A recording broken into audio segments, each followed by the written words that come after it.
Y empezamos. Ya. Good afternoon and good evening. Welcome to this webinar. I'm really happy to be here with you. My name is Raul Rivera, and on behalf of the Advanced Coaching and Leadership Center, I just want to say thank you for being here with us and welcome. Also, thank you for the people that is watching this in Facebook Live. Hello to you as well, and just really happy, really excited because we're almost there. We're getting closer to the end of this book for this round. So this is chapter 22. We're going to be talking about chapter 22 on the Secrets book. So is this one and another one, and then we will be beginning again. So just really happy about that. We're really getting closer to completion. So thank you for being here. Camilo, as always, thank you for all the great work. And let's start with something positive. So Aria, long time no see. I saw you this morning. So any wins, anything you'd like to share before we begin? When definitely that I can join this session. Yeah, and other wins I shared earlier. Yeah, so Fantastic. Great. Thank you, Aria, and welcome. Thank you for sharing. Thank you for being here. Juan, great seeing you too. Any wins that you would like to share before we begin? Hi guys, yeah, sure. I've been clean slating 1 word per day since the course. Sometimes one of the 10 powerful words, sometimes a word related to what I'm doing. I'm taking a few minutes before getting my phone, opening the computer, whatever, to just like see how the day is gonna flow. And from there, I go and do 1 word that usually I decide in that moment. And that's the first thing that I do. And after that, I start the day. And it's a completely different way of playing the game. Completely different. Amazing. Fantastic. Champion. Well done, Juan Carlos. Thank you for sharing that. Thank you. Thank you, guys. Very inspiring. Good. Thank you. And Paul, great to see you too as well. So welcome to the call, Paul. Anything you would like to share? Any wins before we begin? Thank you. Can you hear me okay? Perfectly. Oh, good. So I'm sorry. I have new headphones. Everything sounds very different. So anyway, I've had a good week. Did some processing with Corey and my friend Terry this past weekend, and that was very rewarding. And I'm just feeling a general sense of contentment, which is a good place to be. So I'm happy. Fantastic. Thank you. Well done, Paul. Yay. And I'm happy that you're happy. So that's great. So we're focusing today on chapter 22. So I'd like to ask you any insights or any things you like from this chapter. This is it's one of those a little bit long chapter, but really good stuff in this one. So any insights, any things you like from this chapter 22? Specifically, it's called False Memories. So anything you like, and if you want to share, Aria, Paul, Juan Carlos, please feel free to do that, even if it's feedback or questions. Let's start with that. Great chapter. So anything you like, any insights? Yes, Aria, let's go with you. well, from my own experience, it was like every time I had a session, processing session, I get new truth and I learn more about myself too. Yeah, definitely. And Definitely it's more also, tools. Yeah. it's like it's a process, not only peel layers, it's the relearn process also. I love it. I love it. Good. Thank you. Thank you, Aria. Yeah. And I really like that because obviously, so the processor, the coach, or the facilitator is doing the process or guiding the process, asking some questions. But it's really the most important piece in doing that. It's really for the client, like you just described, Ari, is for me to know myself or discover myself, or for me to find or differentiate what's truth and what's not true. I mean, what's false, that's really what we're doing. So yeah, and I like what you mentioned also, Aria. It's not just like the layers, but it is also to relearn and sometimes to re-empower the things that we know that are correct, that are truth, but just to inspect that and have certainty about those things, it's really empowering too. So love it. Thank you, Aria. So how about you, Juan? Anything you like from the chapter?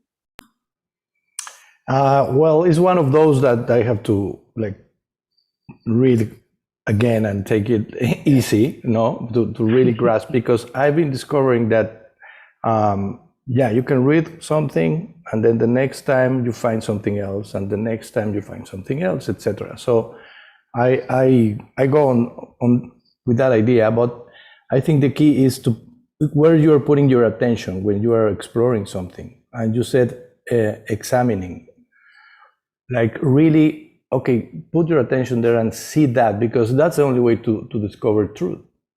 Because it's super easy to find a truth that is not, and you buy it as if it was, and then that's it. You're not gonna get anywhere.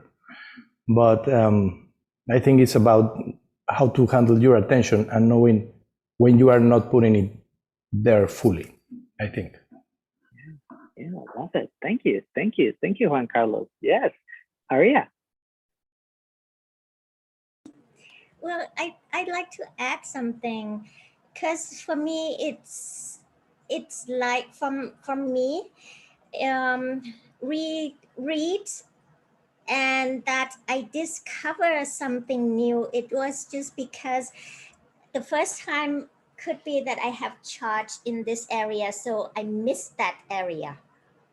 But when that is clear, when I read again, then that's come into my knowledge, so that it's like come to into my attention. Yes, yes. Thank you, Aria. And that's one of the things. And thank you both. Thank you, Juan. Thank you, Aria. I think that's one of the things that is like really key in this chapter. I mean, there's many pieces. I have some favorite pieces in this chapter, but just about repetition. When you are in session and you are running a process, it could be on yourself, right? Or obviously if you have a client, but just that point of repeating one question, repeating that until you get the truth, until you get cost indicators, and you do the question once. And if you're running that to yourself, then you inspect and see something, right? And then you repeat the question. And probably the second time you see a little bit more or something different. And then you repeat the question and see more, and repeat the question and see more, until you really find the truth. And it's really easy, just going back to your comment, Juan Carlos, too, it's really easy to first not inspect things, like not inspect things, not at all. And sometimes it's easy also to not inspect fully. If we connect that to processing, if we're asking just one question and just going with the first answer, it's probably we're not inspecting that enough. Especially, like, I could go with the first answer if I'm already a master in the area, if I'm already, getting fabulous results in the area, right? But if I'm not a master in the area, if I'm not having like consistent high quality results, and I go just with my first answer, so chances are that I'm not inspecting enough. Probably I'm still going with something that is not true. I mean, I love what Alan said here. He says, The client's last answer to the repetitive processing command was the truth. All other answers were false. False beliefs that had obscured the truth, thus locking away millions of life force particles. And then he continues. He says, great facilitators never end off the life force particle recovery process too soon, right? And so we can apply that to any single question. It could be describe your mood level. It could be, experience that create. It could be any command or any processing question. But we really want to do those questions again and again and again, inspect and find the truth. So I love it. Thank you, Ria. Thank you, Juan. That's awesome. So good, and welcome, Lynn, and welcome, Terry. It's great having you here in the call as well. So Paul, anything you like? Any insights from this one, chapter 22? Well, actually, this is my favorite chapter in the book. I really love its focus. It makes me think of pretty much not just as individuals, but as societies and different disciplines, that you need to not just assume you have the truth. You need to constantly sort of reflect, take in information, and try to use some way of verifying whether or not it is true. For example, I'm reading a book about the history of physics. And at the end of the 19th century, they pretty much thought they had figured it all out. That Newton pretty much had, discerned all the major laws of motion and was very accurate in predicting celestial movements and all this. And I was reading where Max Planck, he was trying to decide whether to go into physics or to go into math. And he was advised, don't go into physics. At this point, we've got it all figured out. It's just all a matter of doing the details. Well, he was actually instrumental in just revolutionizing all of physics with his insights into quantum mechanics. Of course, Einstein right after the early 1900s. So that's it. So that principle applies in physics. It applies in our society. We have so many different things that people just assume is true that I think are not true, and is driving policies and driving, mobs in terms of their activities. And it happens in terms of individuals. We just need to be vigilant and constantly, the processing is great for helping us do that. But even outside of that, we need to be relentless and just looking at what our assumptions and seeing whether or not that is actually real. Fantastic. Thank you, Paul.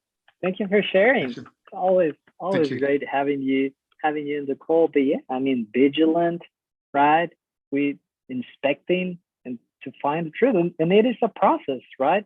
Until we really find and discover what we're really looking for, depending on the area that we are processing. I just heard that term. Camila and I got reminded of you, vigilant. So anything, Camila, that you would like to share in this chapter? Anything that you like on this one, chapter 22? Yes, thank you very much, Raul.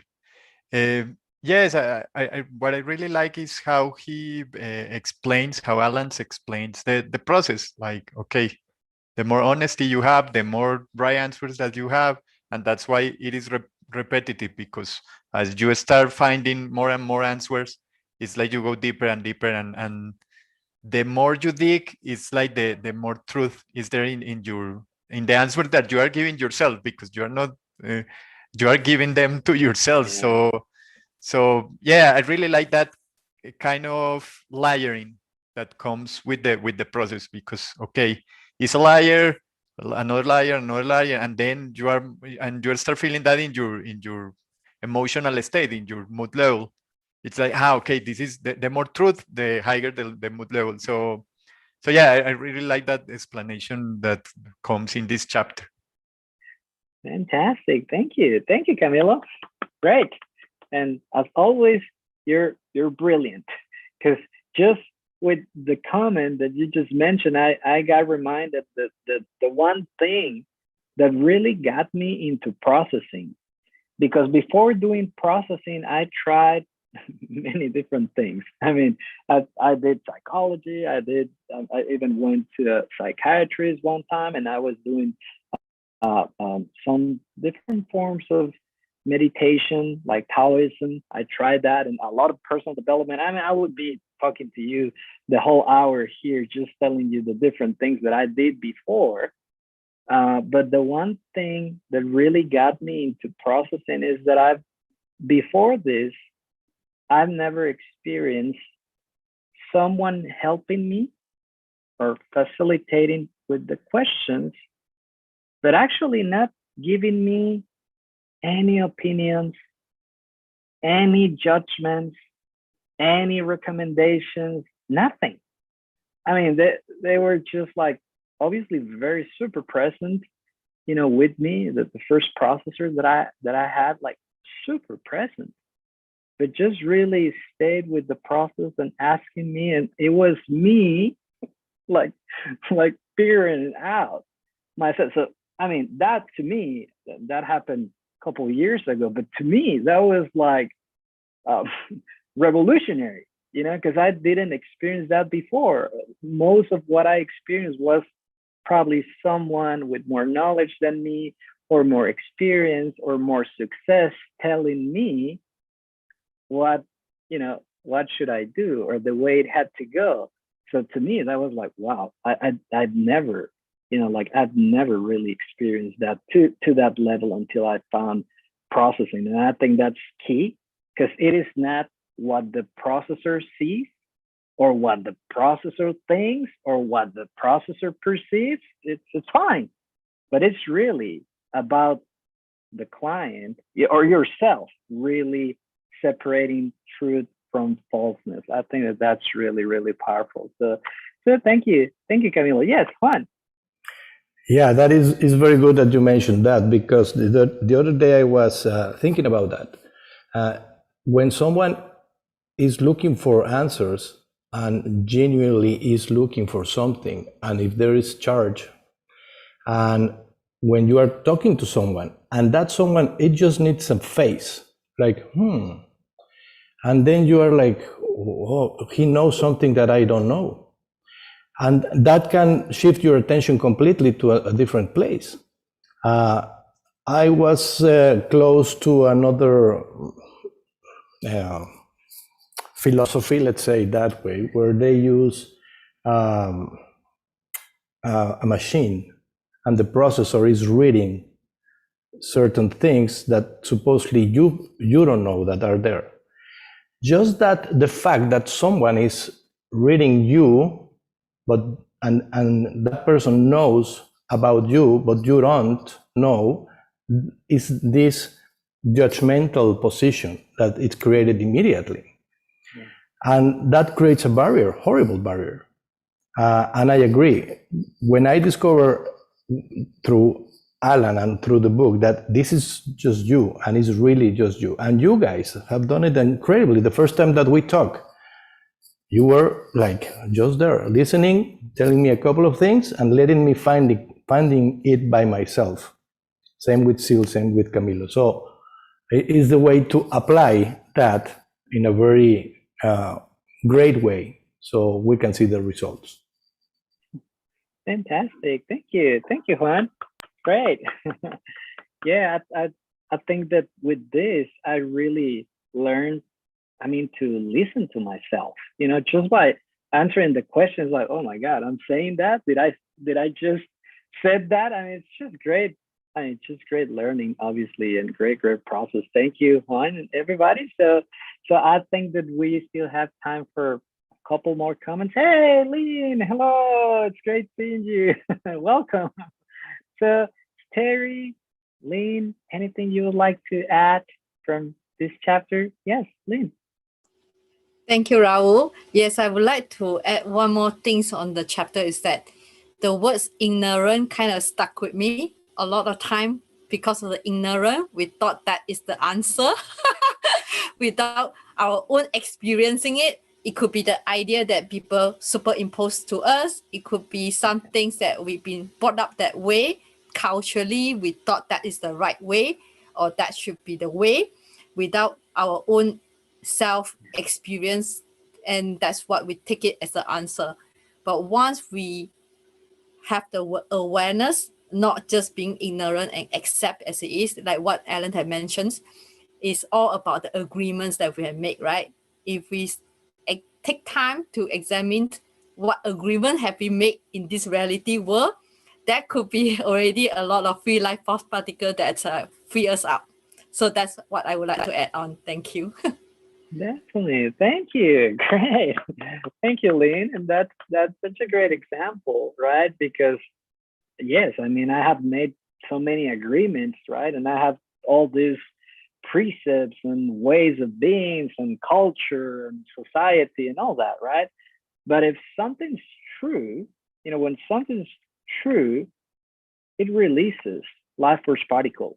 Life gets better. And if something's not true, right, it doesn't matter if it's like really agreed upon, but if that's false, life does not get better. I mean, so it's such a great example. Thank you, Lynn. And I always love one idea that Alan shared many times. You know, just the idea that nobody knows more about your life than you do, right? And that applies to me, and that applies to everybody. So thank you, Lynn. And Terry, anything you like to share on the chapter?